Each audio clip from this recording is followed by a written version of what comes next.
Brother, I can tell you some stories that you wouldn't believe. I said, I ain't driving back down I-10 with those damn steer horns on there. We had a beer can in each hand, and of course the steer horn was on the car, and he put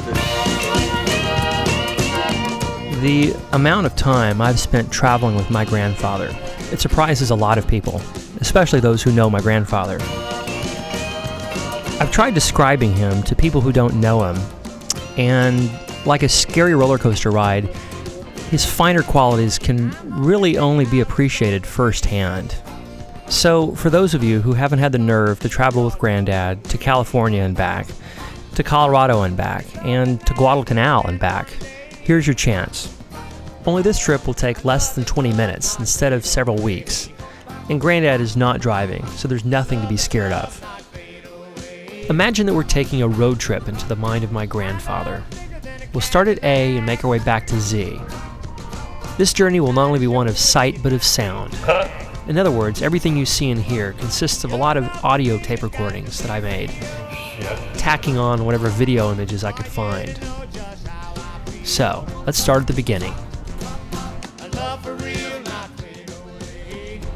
I was at boot camp. How does that story go? You know, young kids don't have any sense. The drill instructor said, I want 5 volunteers that know how to drive trucks. Well, I didn't know how to drive a truck, so I didn't hold up my hand. Next time I saw these guys, they were pushing 2-wheelers with 200-pound sacks of flour back and forth to the mess hall. I laugh every time I think about it. I thought I learned a lesson and I didn't have to pay to learn it. I didn't volunteer for nothing after that. But I got outsmarted one night. Sergeant Akers caught me one night. He left to go to slop shoot and get drunk on beer, and then he come in and wake us up about 1 o'clock in the morning and make us start doing push-ups for no reason in the world. So I just lay on my stomach and see his feet underneath the lockers. He couldn't see me because the lockers were tall, upright lockers where you hung your uniform. And I just lay on my stomach till he got around at me. But where I was stupid was when he get around where he could see me, I'd start doing push-ups like it wasn't nothing to it. He said, Dixon, I think I'll just stand here and see how many push-ups you can do. He said, you seem like you never get tired. Boy, I just learned another lesson. So when the next time he pulled it, I still didn't do no push-ups till he got around there where I was, and I actually learned I couldn't do one more. So he quit messing with me. He said, well, I see you're really doing push-ups now. I said, yeah, I'm trying to, Sergeant. I learned enough to outsmart him. I look at all these young kids that are into playing in a band. And they all get a guitar and think they're going to make millions. I know. A lot of them trying to imitate Elvis. He was a repulsive son, bitch, if I ever saw one. Elvis? Yeah, I never did like it. Okay, so it's the night before our big trip. Granddad's and my big trip to Guadalcanal. And I'm going to play a little joke on him. Expensive joke, but hopefully it'll be a little funny. Just got this military uniform. I'd like to say it's a Marine uniform from Guadalcanal from circa 1940s, but it's probably like, Army, Vietnam era or something. But anyway, I'm going to tell Granddad that, that he and I are going to go hit the beaches in Guadalcanal dressed like Marines, So we'll see. We'll see if he's into it. Oh, there's Granddad right now. Pretend like we're still, You're crazy, Scott. So will you do it with me? No. I'll be the sergeant, you be the general.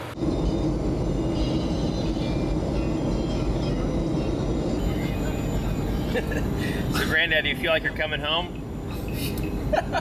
Yeah.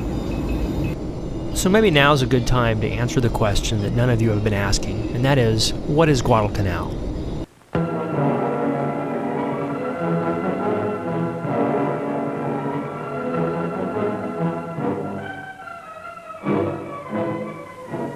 This is Guadalcanal. The Marines took it, then held it. The Japs counterattacked time after time. and failed. For 5 long bloody months, the Marines held their ground. This is their story. Actually, this is Granddad's story.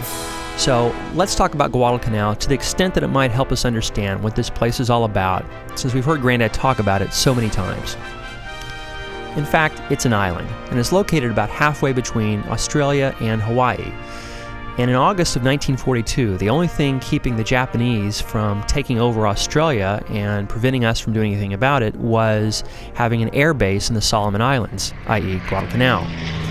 They were in the midst of making an air base on Guadalcanal when, on August the 7th, the U.S. Marines landed on the island to take it over.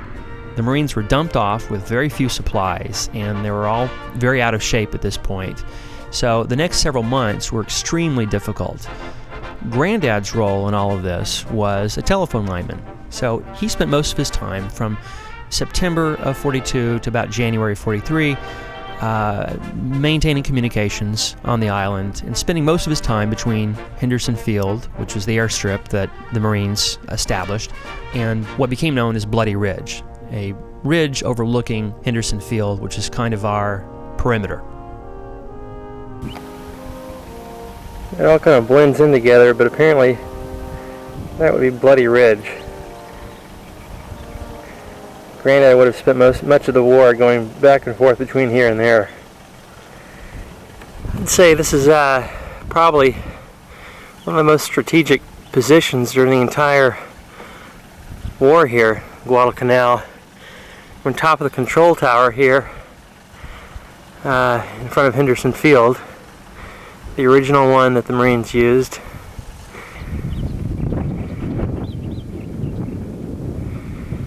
And pretty famous runway right there. I got a picture of the beer.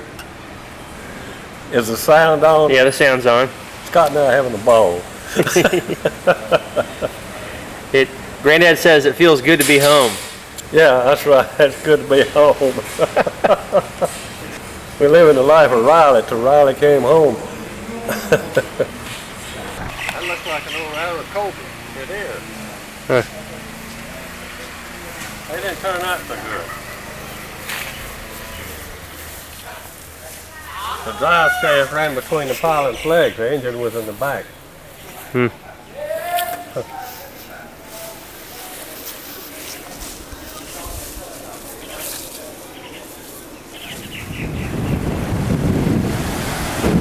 Well, tell me where we are, Granddad. Huh? Tell me where we are. Well, Red Beach. Bunker Point down now. What is the significance of Red Beach? This is where we landed. Should we look for some initials in the sand? Did you write your name in the sand or anything? I think it washed away, Scott. Do you remember landing here? Yeah. Oh yeah, I can never forget that. What were you thinking about? When I was gonna make it or not.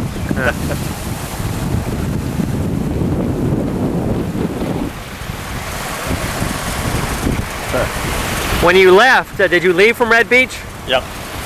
Yeah, we were up there by Henderson Field and the ships were anchored out there. We went to the cemetery and then we came down here and got aboard ships and went to Australia. Huh. Were you sad to go? No, not really.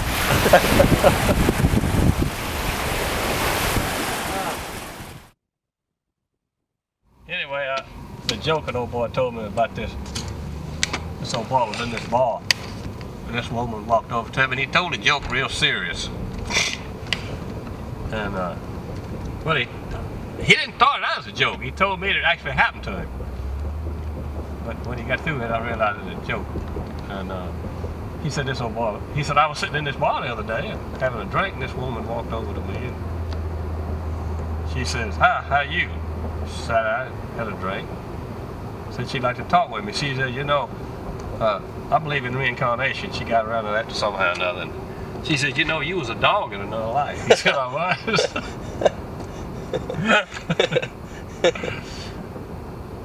And she said, yeah. And he said, And I said, I tell you, I got to stay away from it, this idiot. I said, well, what makes you think I was a dog? And she went on telling him a bunch of crap, you know. And she said, and put a hand on his shoulder, right up here. She said, well, see, you got a knot up here on your shoulder. Yeah. Just like a dog. Yeah. And so he said, feel that knot, Obie. And I put my hand up there and he went, if you tie it to somebody, they'll jump right out of their shoes. He said, you know, I didn't know I had that knot. He said, feel it. I felt it, and I thought he was going to bite my hand off. I said, they don't act like me, they don't think like I do, and I think they're crazy. Look at the dinosaurs. They hadn't figured out yet what happened to them. I don't think they got any idea how old the world is either. What difference does it make how old the Earth is? Yeah. I mean, who gives a damn how old the world is? It's here. Yeah. And God knows how long it's been here, but who gives a damn? Jesse and I was down, it wasn't up here on the ridge, it was down in that lower part. The command post had been moved. And we were out in what you call no man's land. Okay. And we couldn't find the trouble with this telephone line. It was shorted out somewhere. So we stopped and sat on the top of this machine gun dugout that the Marines had. The back end was wide open, and in the front it had a slit just big enough for a machine gun to cover a certain area. So we sat out and smoked a cigarette, and then we went down there to see if we could find the trouble. And I looked up.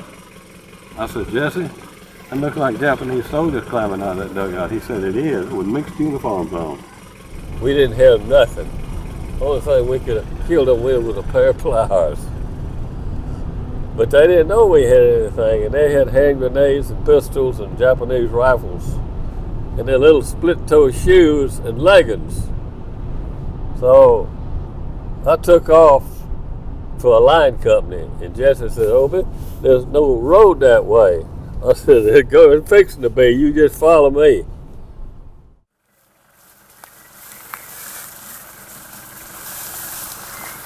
This looks like where that dugout was, Dennis. This one dugout here.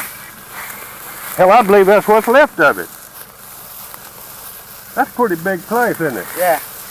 That's gotta be it. Yeah. What is it, Granddad? I think it's a dugout I got blown out of. You got blown out of this They had dugout? a switchboard in here, and it was L-shaped, as I recall. And it was covered up with sandbags and steel plates and coconut logs. Okay. More sandbags and steel plates, and the entrance was up here, and the switchboard was down in the little part of it. You got blown out of this foxhole, Granddad? It was a dugout. Oh. You can't see much of it, Scott, but it's pretty deep, ain't it? Yeah, it's pretty deep. What happened? A shell from a Japanese battleship or something was lobbed over here. They were walking up and down the beach with the shells, and I could hear the shells coming this way, and when they turned around, I could hear them coming back. And the command post down on the beach called up and said, condition is red. I said, you ought to see it up here. Well, did you get hurt? Hell, I got blown out of it, and there was 15 of us in there, killed everybody but me and 2 other fellas. They sent me to New Caledonia to a field hospital. Then when I was coming back on the El Chiba, I almost got killed again by dive bombers. They had me on an anti-aircraft gun. And Is this where you got that shrapnel that came out like a few years ago? in the back of my head? Yeah. Yeah. Huh. So this is where it all started. What is the difference between a dugout and a foxhole? A foxhole is just big enough for a man to lay down in and just make him even with the ground level. A dugout goes way down, and it's almost armor-piercing proof. Hmm. But this sure looks like the spot. Okay, just to clarify things, the round that got Granddad landed in the hospital would have come off a battleship out there in the ocean. It would have fired a round off, across Henderson Field, all the way down there to Bloody Ridge and, to Bloody Ridge, and boom, there goes Granddad. Landed himself in the hospital. A lot of these higher up fellas were dealing in politics, and they were trying to get ahead. So men getting killed in battle didn't mean a goddamn thing to them. All they were thinking about was themselves and their career. Look at MacArthur, look at Patton, look at Eisenhower. I just about decided if you're going to fight a war, you got to have a bunch of egotistical show-offs. And the poor goddamn young son of bitches has to fight the battle is the one that gets killed. And who starts wars? Politicians. And they always got a fucking reason, too. I mean, those damn people over there that we're trying to protect now have been fighting for years. Why should we send our young men over there to get slaughtered just to protect those silly son of bitches?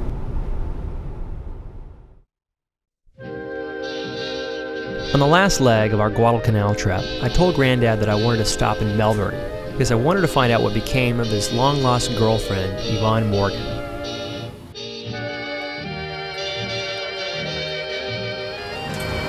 Well, Flinders and Swanson Street. Tell us what we're looking at over there. That's Flinders Street Station. That's where I picked up along my girlfriend. Oh, really? Yeah.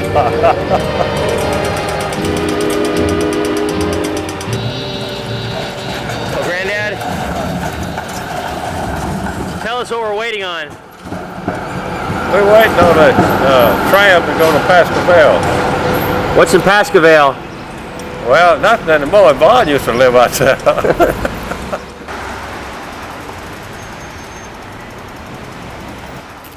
Does it look like what you remember?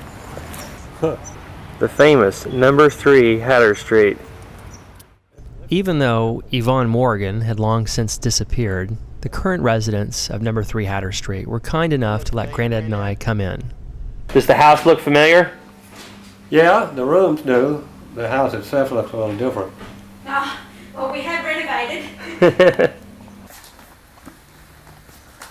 Damn, it don't seem like it's been that long. A long time ago. We did find out what became of Yvonne Morgan. This apparently is her, about 6 years after she last saw Granddad. She passed away, ironically, in the same year as Grandmother did.